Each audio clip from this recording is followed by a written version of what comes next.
Dear mga beloved kong soulmates, welcome po to Renzo Tarot. Andito naman po tayo para sa isang soulful and meaningful na tarot reading. Dito lamang po sa inyong laging inaabangan, sinusubaybayan at pinakamamahal na Renzo Tarot channel. Again, maraming salamat po sa inyong walang sawang tiwala, support at pagmamahal dito sa Renzo Tarot channel.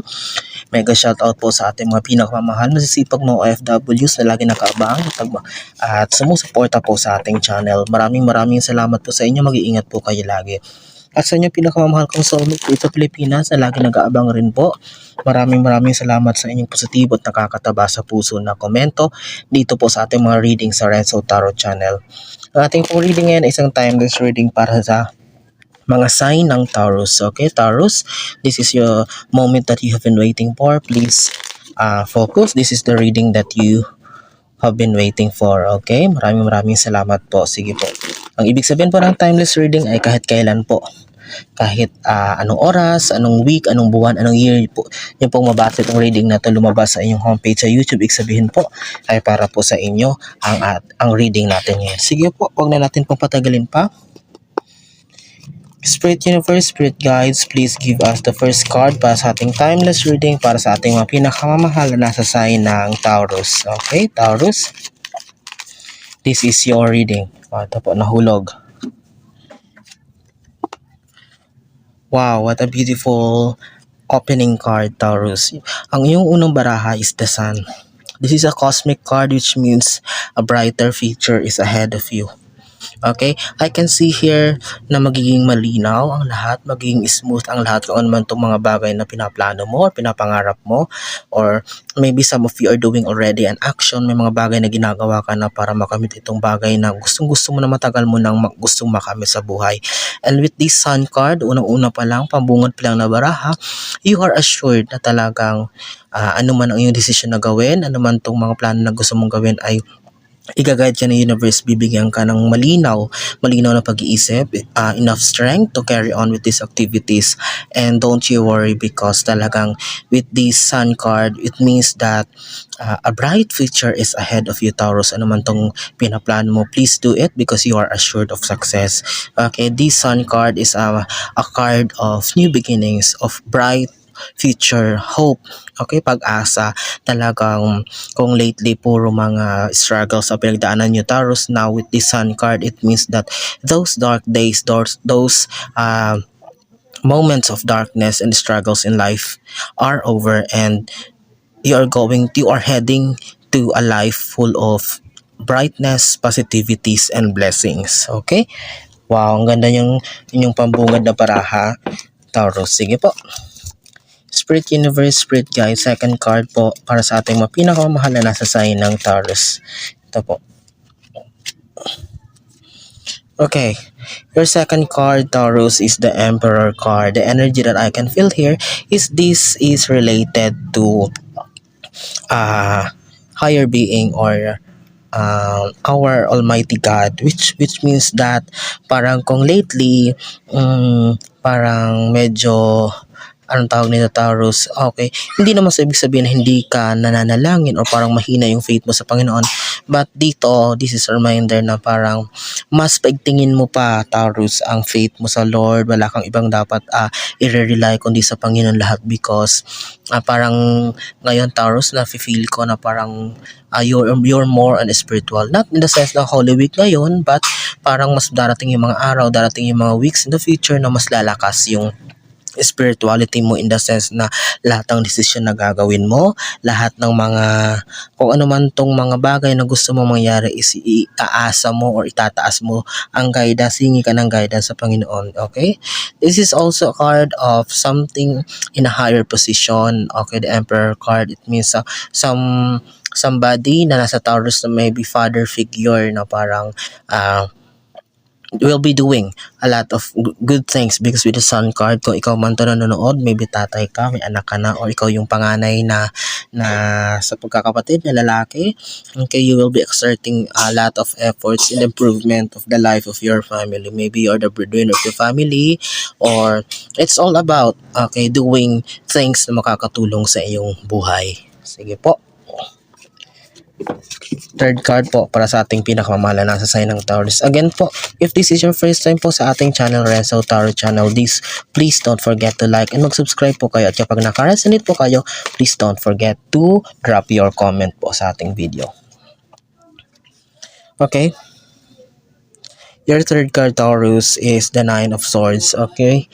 Maybe lately, sa mga nakaraang linggo, nakaraang buwan or months, nakaranas ka ng mga gabi na hindi ka makatulog.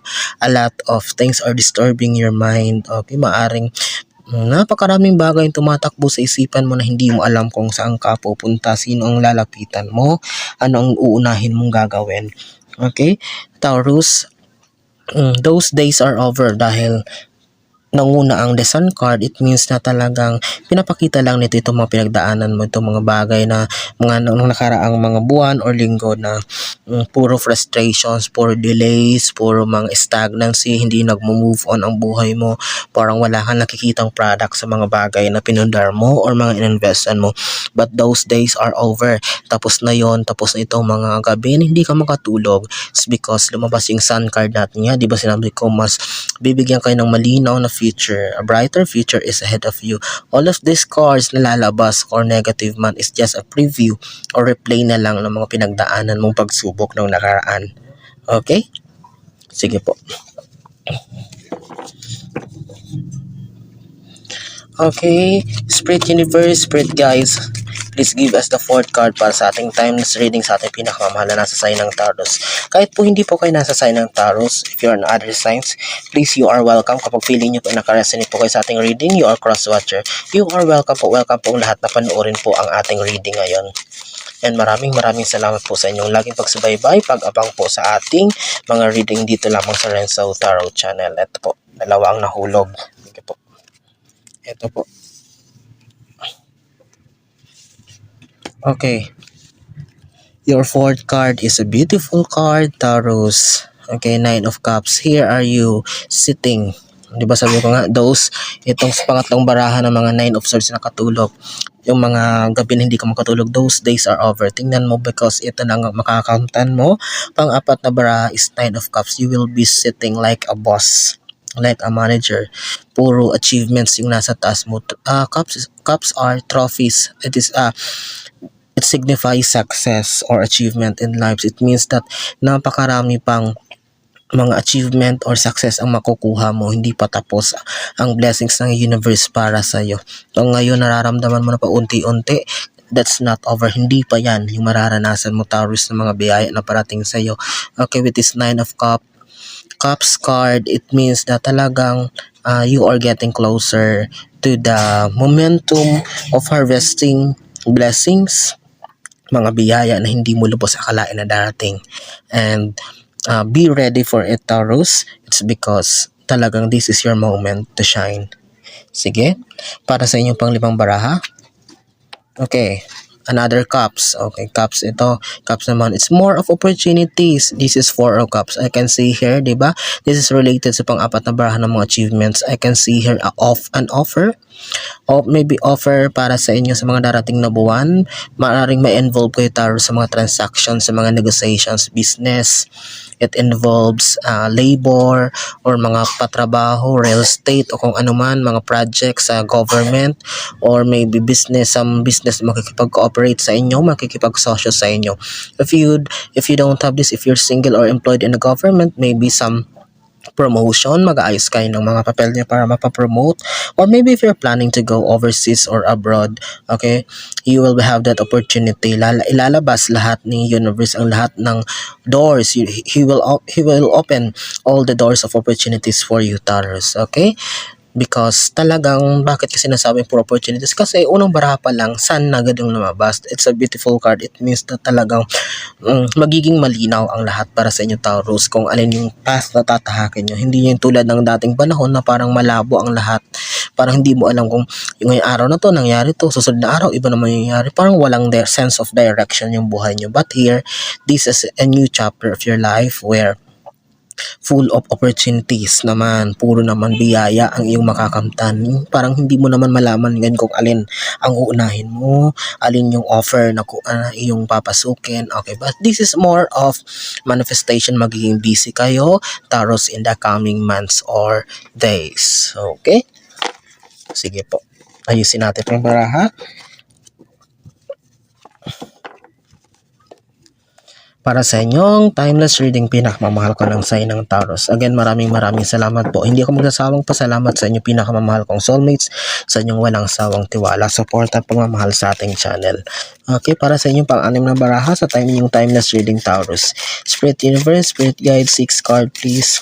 6 card po para sa ating mga pinakamamahal na nasa sign ng Taurus. Ito po.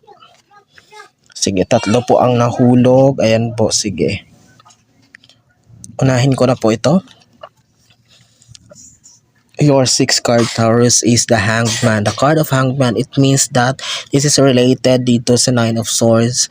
Okay, diba sabi ko, ano man to mga lumabas is just a manifestation or a preview.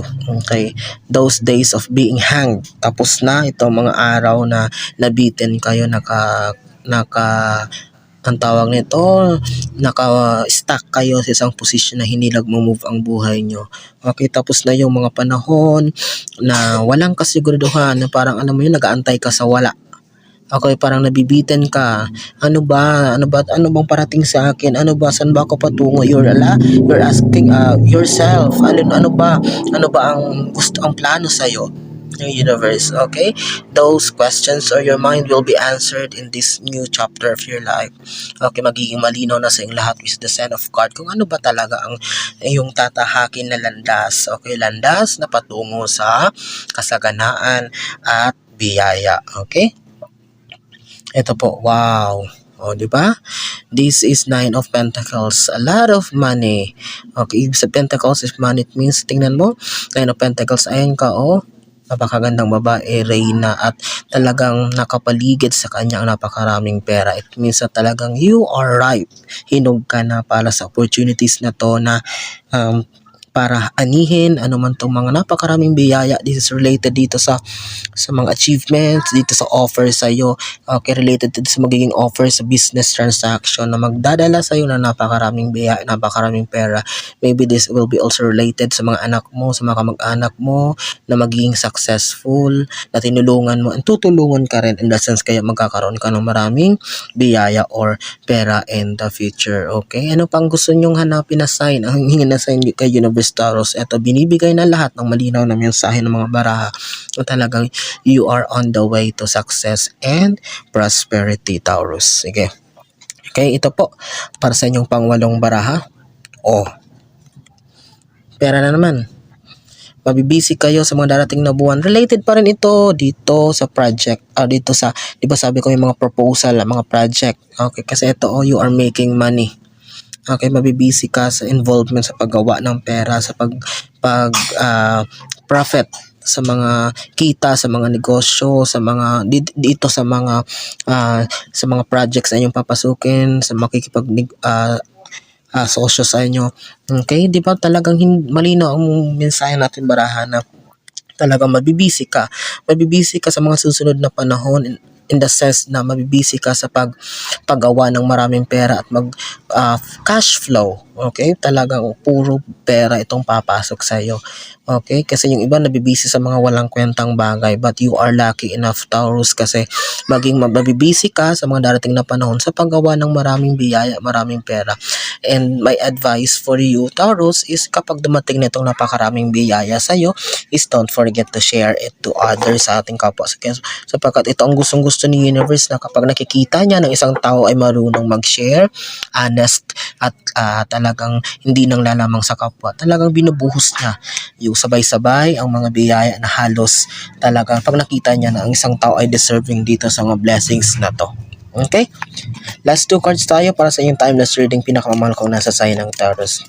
Again, I am praying po, nananalangin po ako na maraming nasa sign ng Taurus ang makapanood nito ngayon para mabigyan po natin sila ng pag-asa at mag-guide po natin sila sa kanilang mga future decisions in life. Okay? Please recommend rin po Renzo Tarot Channel sa inyong mga kakilala na mahilig rin po sa tarot reading para matulungan rin po natin sila, mga kaklase nyo, kaibigan nyo, katrabaho nyo, kamag-anak nyo po na mahilig sa tarot reading.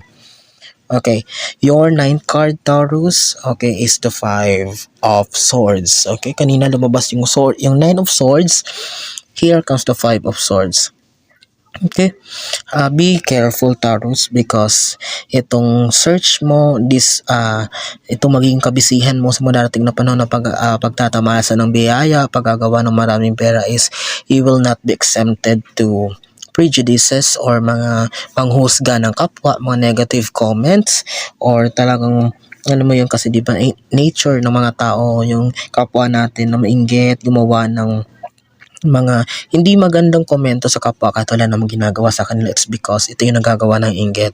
Okay, but there are some people kasi swords, ayan, at your back, na talagang di mo akalain, akala mo kaibigan mo, kamag-anak mo, yung pala ay may tinitira ka pati likod or ginagawa, pinagsasalitaan ka ng masama pag ibang taong kaharap nila. But kahit dumating yung moment na malaman mo o magkaroon ka ng hint or idea kung sino yung mga taong to, the best thing for you, Taurus, is please don't mind them. Wag mo silang intindihin, wag mo silang papatulan. Itaas mo lahat kay universe, sa Panginoon, lahat ng bagay, because as long as pag hindi ka pumatel, alam mo na sila naman yung may gawa nito. Alam mo, binabounce back ng universe ang lahat ng to sa kanila. Hindi mo man i-wish or hindi mo man hangarin kung ano mang mangyari sa kanila, but ito yung magiging bunga ng mga paggawa nila ng masama sa iyo at sa kapwa nila. Okay, sino ba-bounce back ito sa kanila eh. Alam mo yun, basta malinis ang konsensya mo, malinis yung hangarin mo na makatulong sa kapwa. Itong mga taong to na nagsasalita na masama, ay binabalikan sila nitong mga masasamang plano, masasamang salita na ginagawa nila sa iyo at sa kapwa. Okay? That's a reminder to be cautious, maging mapagmatsyag, and huwag basta-basta magtitiwala, Taurus, sa mga tao sa paligid mo. Sige? Para sa inyong pang 10th and last card, panapos na baraha, para sa inyong timeless reading, pinakamamahal kong Taurus. 10th and last card, please, para sa ating mga pinakamahal na sign ng Taurus, para sa kanilang timeless reading. Spirit Universe, Spirit Guides, 10th and last card po, para sa ating mga pinakamahal. Ito po, nahulog na. Sige po. Okay. Your 10th and last card, Taurus, is Two of Pentacles. Okay, related talaga, Pentacles pa rin pera. But this is a reminder to balance everything. Okay, maging balanse sa paggastos ng pera ng mga biyaya kung meron mang dumarating. If not, please have a balance with yourself, with the health. Okay, maging balanse, huwag masyadong abusuhin ang katawan. Have time to relax, to sleep well. Have time to exercise, have time to drink a lot of waters. If you have something na mga nararamdaman, wag na patagalin to. Please go to and consult your nearest doctor or physician. Magpa-check ng blood pressure, ng sugar count. Okay, anything that's involved in your health, okay? Everything will be good nga, sabi nga, in moderation, at kapag hindi sobra-sobra. All in all, this reading, best advice that I can give you, Taurus, is this is a beautiful reading. It's more of affirmation that a lot of abundance and blessings are coming in your way. And kapag dumating na itong mga biyaya nito, ulitin ko din, please don't forget to share to others and balansehin ang lahat. Huwag magpakasobra dahil ang sobra ay masama. Okay? Yan po ang isa namang napakagandang, soulful, and meaningful tarot reading nating pinagsamahan dito sa Renzo Tarot Channel. Again, maraming salamat sa inyong walang sawang tiwala, suporta, pagmamahal dito sa Renzo Tarot Channel. Please like, mag-subscribe po kayo kapag hindi pa po kayo nakasubscribe, kapag first time nyo po dito sa aking channel. Pinakamamahal kong soulmates, ang kayo naroroon ngayon, ano man yung ginagawa. Maraming salamat, mag-iingat kayo, and God bless us all.